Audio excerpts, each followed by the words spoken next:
बहुत इंटरेस्टिंग बात। यूरोप में जो प्लेटो है ना, उसकी रिपब्लिक पुस्तक में बार बार वो ये कहता है कि जो स्त्री होती है ना, स्त्री, उसमें आत्मा नहीं होती। जरा ध्यान से सुनना आप इसको। स्त्री में आत्मा नहीं होती, पुरुष में ही आत्मा होती। तो स्त्री क्या है? तो प्लेटो कहता है कि जैसे मेज है, कुर्सी है, टेबल है, फैन है, वैसे स्त्री वस्तु जैसी है। जब चाहो फेंक दो, जब चाहो उठा लो, उसमें आत्मा नहीं होती। वही प्लेटो अपनी किताब लॉज में लिखता है कि चूंकि स्त्री में आत्मा नहीं होती, इसलिए वो सत्य असत्य का विवेक नहीं कर सकती। क्या सत्य है, क्या असत्य है, क्या करने लायक है, क्या करने लायक नहीं है, तो उसका भेद नहीं कर सकती। इसलिए न्यायाधीश को आवश्यक है कि किसी स्त्री की बात को ना सुने। तो यूरोप में कानून बना कि कोई भी मुकदमे में स्त्री की गवाही स्वीकार नहीं की जाएगी। ये कानून बना यूरोप में, और ये कानून 1950 तक लागू रहा। आज से मात्र 60 साल पहले तक या 55 साल पहले तक ये पूरे यूरोप में, France, Germany, Sweden, Switzerland, Denmark, Norway, Belgium, सब देशों में ये कानून कि स्त्री की गवाही अदालत में स्वीकार नहीं होगी।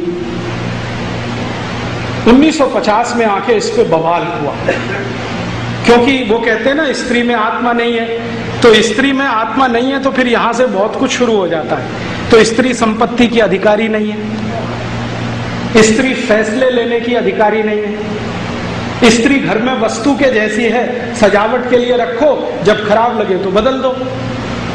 माने खरीद बेच की वस्तु है, बदलने की वस्तु है। और 1950 तक तो यूरोप की बैंकों में महिलाओं को बैंक अकाउंट खोलने का अधिकार नहीं था। 1950 तक ये जो बैंक ऑफ अमेरिका है ना, ANZ, ग्रिंडलेज, स्टैंडर्ड चार्टर्ड, इन सभी बैंकों में अप टू 1950s कोई महिला का अकाउंट नहीं था, सब पुरुष के अकाउंट। महिला अकाउंट खोल नहीं सकती, ऑपरेट नहीं कर सकती। क्यों? उसको आत्मा नहीं है, तो समझ नहीं है, तो बुद्धि नहीं है, तो सत्य असत्य का विवेक नहीं है। ये उनकी मान्यता।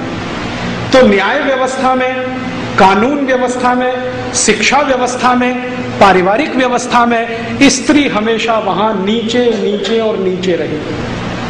और स्त्रियों पर इतने अत्याचार हुए हैं जिसकी आप सुने कहानी तो आपकी आंखों से खून के आंसू निकल आए। इंग्लैंड में 2500 साल स्त्रियों के लिए एक परंपरा बनी है। वो परंपरा क्या है कि अगर किसी स्त्री को पुरुष ने छोड़ दिया तो वो किसी काम की नहीं है। अब उसको क्या करो, लाठियों से पीट के या तो मार डालो या उसका मर्डर कर दो, नहीं तो वो विच हो जाएगी। विच समझते हैं? डायन, WITCH, विच माने डायन। नहीं तो वो डायन बनेगी और समाज को खराब करेगी। तो जिस स्त्री को पुरुष ने छोड़ दिया, या तो पत्नी के रूप में, या रखेल के रूप में जिसको कैप्ट कहते हैं, या कॉल गर्ल के रूप में, या वैश्याओं के रूप में, उन सब स्त्रियों को जलाकर मार डाला। आप सोच सकते हैं, एक दो नहीं, लाखों को।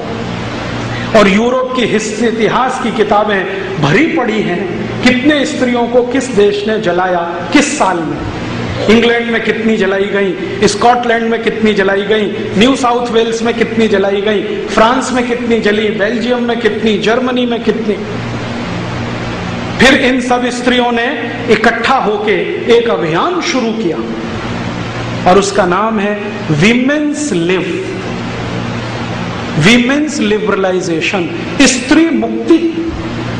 फ्रांस में एक बहुत बड़ी लेखिका हुई, उसका नाम था सिमोन द बोवार।